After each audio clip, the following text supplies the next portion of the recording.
Good morning and welcome back to the New Zealand Space Agency, where last time we finally achieved orbit, and because of that, earned ourselves a heck lot of money, pardon my language. But also, this time, I have another New Zealand fact for you guys. First up is that Sir Edmund Hillary, a New Zealander, was the first person to summit Mount Everest. And, pertaining to this game in particular, apparently according to Wikipedia at least, last year in December, what is it? Last year in December, Sydney Holland is no longer the Prime Minister and it is now Walter Nash. So, we have a new leader to answer to for the space program. First off, we have 380,000 funds. Already jumped into the research. Let's fast forward until day. Whoops. There we go. Yeah, I already grabbed us some research in the form of, yes, down here, satellite era electronics and satellite era science, which we need for the science contract related to the satellites, which is a milestone, and I think it's probably a lot of money, but I don't remember. I didn't look at it that much. Either way, we could upgrade some of our buildings also.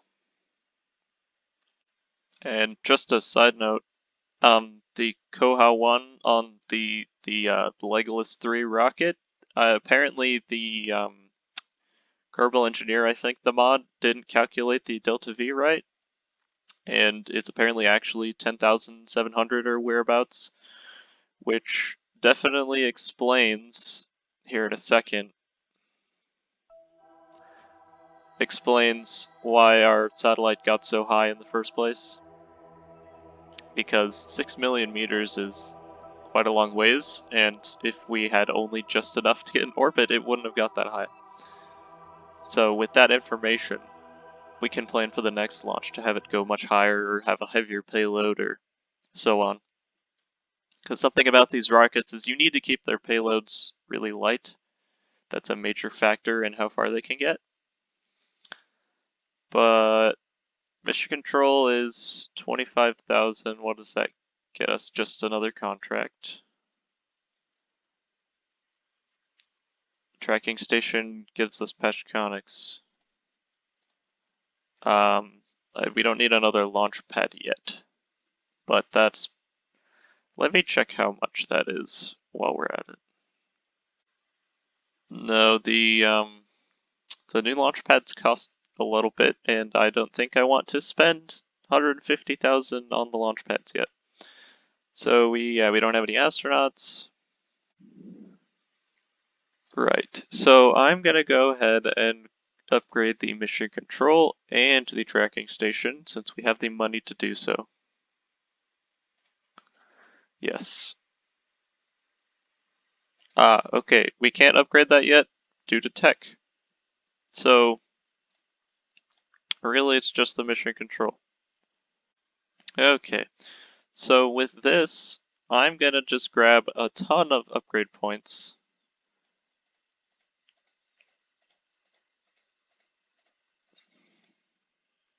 $13 upgrade points.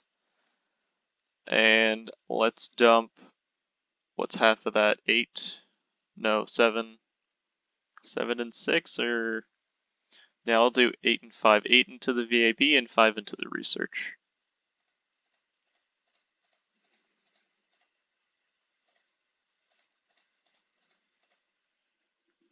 So that'll speed things up a lot, including the tech research. Mission control upgrade, yeah, there it is. Mission control upgrade is going to take 105 days. Which, yeah, that'll be done before the year's out. Let me check with our intelligence agency to see where the United States and the Soviets are with their own satellite milestones. Alright, as far as intelligence goes, it appears the Soviet Union has launched a satellite and their first dog into space. and they're very close to getting a solar powered, but maybe we can grab some sort of milestone. I want to check if there's anything we can do first, because firsts raise morale for the country and generate support for us. First polar orbit. That's yeah, that's possible.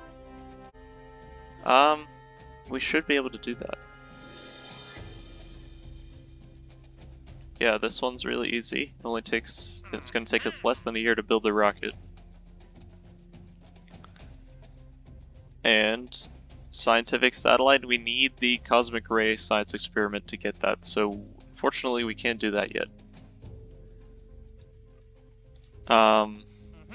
Let me check when the solar panel technology finishes, because that's going to be important to figuring out whether or not we can do any of these. It looks like it's still going to take a while, but you know what? I'm going to throw some more money into upgrade points for the R&D center. That way it gets just a little bit faster. 350 days is a major improvement over our previous numbers, at least. So we can get polar orbit. Not doing X-planes, so pretty much just polar orbit. We can't solar power the satellite within the duration that we have, unfortunately. But I guess it's we're just gonna get that underway then. Same exact rocket, I suppose. And we'll just have to turn differently when we go into orbit.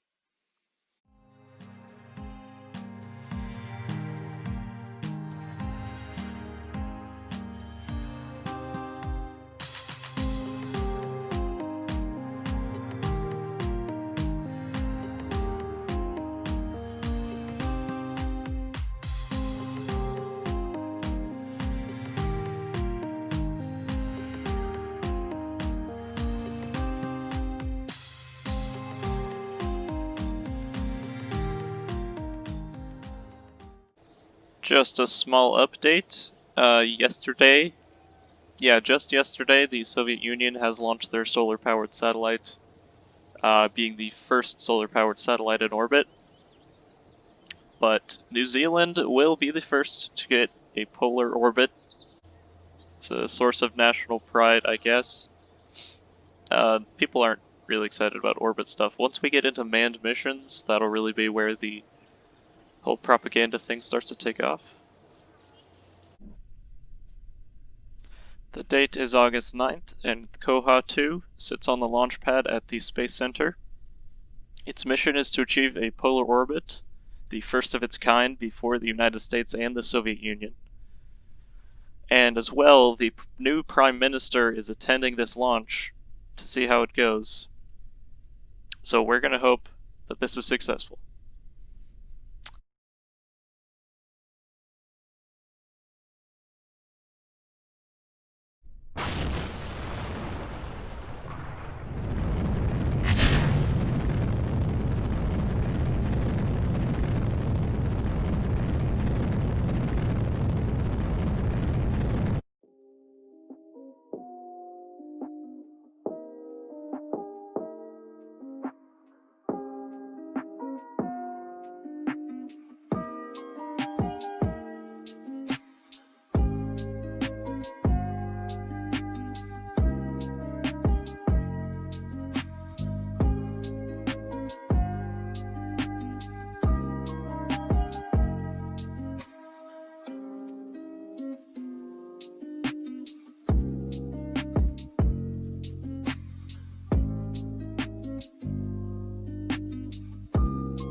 There we go. New Zealand has launched the first polar satellite. And this thing has a lot more electric charge, so we're going to be able to collect hopefully the maximum amount of data from both the biological sample and the mass spectrometry. All the other experiments on this have already been completed as much as they can. Okay, so back in the Mission Control Center, I'm going to go ahead and grab this first solar-powered satellite contract. Since our tech finishes in, I think, about a month and a half, and it takes longer than that for us to build a rocket, so the time should work out. We have a year to do it. Yeah, minimum periapsis of 300 kilometers just means we need to go extra high with our orbit, but we shouldn't have many complications, like we did with the polar satellite, because we don't get the extra, what do you call it? The extra oomph from launching near the equator. But anyway, yeah, sun-synchronous orbit is complicated, and I'm not that good, so I'm just gonna skip it for now. And that's a little bit out of our league until we get some more tech.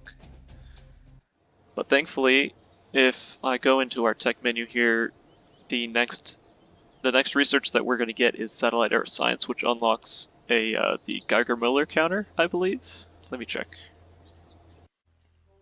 Yes, it does. It gives us the Geiger-Müller counter, improved film camera, magnetometer, micrometeorite. Yeah, that gives us a whole bunch of stuff to get us more data. But I think what I have in terms of world news is that the Soviet Union did launch a spacecraft to fly by the moon earlier this month. So that's interesting. We're going to have to try that at some point. And it looks like our mass spectrometry just came through from our... Yeah, our probe just ran out of control, I think. Let's go check up on it. So yes, it looks like the Koa 3 is out of power now, but it yielded us 9 science, which should be enough to get us at least one more tech from the tree.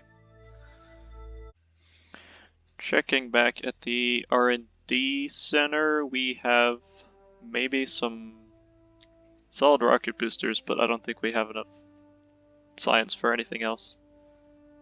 This isn't super high on my priority, although it would be nice. Lunar range communications is also right. No, we're gonna keep saving up because these engines, some of the techs up here, especially getting towards this, require a lot. Alright, it is the morning of June 27th, 1959. At the Space Center, the Koa 4 is at the launch pad. We are go for launch in 10, 9, 8, 7, 6, 5, 4, 3, 2, ignition sequence start, 1.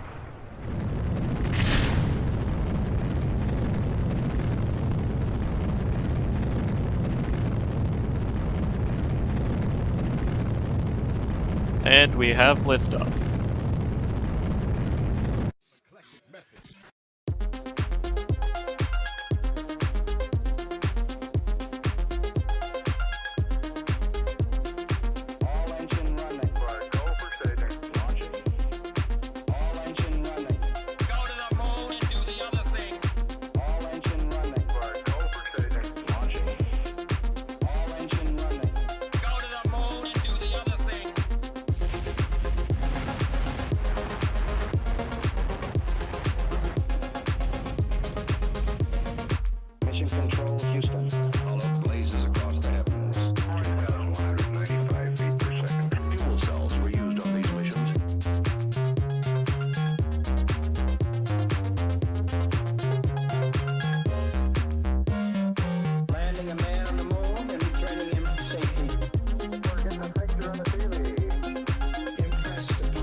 And with that, the solar satellite is successfully in orbit and should be able to provide data on the biological sample and the mass spectrometry. Nope, they're already all okay. Well, I didn't need to include all the science experiments then, but whatever. It's here.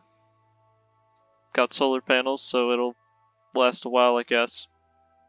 So back in the contract menu, we have lots of time just in case the first one fails, so I'm gonna go ahead and accept the first scientific satellite contract. And with that, here we are. There are lots and lots of new contracts related to satellites that we could get. That's a lot of money also we got from that. And yeah, we can spend most of that on something. Space is expensive, so. And looking at our contracts, I think I'm gonna go ahead and accept this atmospheric analysis contract. And the others, geostationary is a bit out of our league. We need some more science, and with the next tech unlock, that'll be a bit easier. So, what to do with our money? Thinking on it, and with direct orders from Prime Minister Nash, I think we're making the decision to pump money into different contractors so we can speed up the build times on our rockets, get them out there faster, because speed is our main stopping point. That's our main challenge right now. So with that done, now the Koha series of rockets is only going to take about 115 days per rocket, which is a lot better than 150, and this is only going to take us 100 days to finish. So it's looking on the up and up right now. So we have some more news from the New Zealand Intelligence Agency that the Soviet Union has launched a lunar impactor, and the mission was a success. So we're gonna have to, well, already said basically what we need to do is we're gonna have to keep speeding up things. But while we can, we have the parts unlocked for the Geiger-Müller counter and a couple of other experiments that we can use to increase our data collection. October 27th, 1959. The Koha 5 is on the launch pad. The New Zealand Space Agency's first attempt at a dual-objective orbital mission. Since this is quite an important task, Prime Minister Walter Nash is attending the launch. Without further ado, Mission Control, we are go for takeoff in 10, 9, 8, 7, 6, 5, 4, 3, mission sequence start, 2, 1.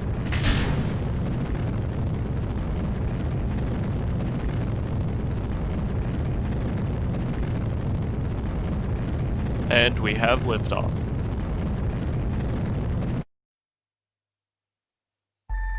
Can you believe it?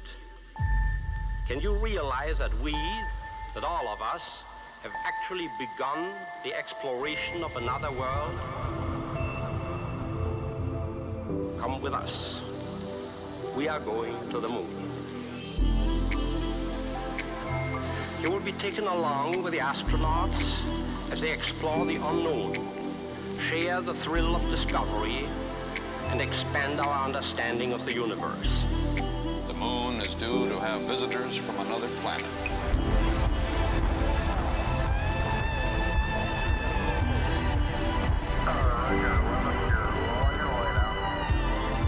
Through the window of the command module, the Earth gently slipped away. Next stop, the moon. There it is. Beautiful. The treasure of the ages. There it is. Man the moon, man the moon. The lunar age has begun.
And with that, I believe the Koa 5 has reached its designated orbit.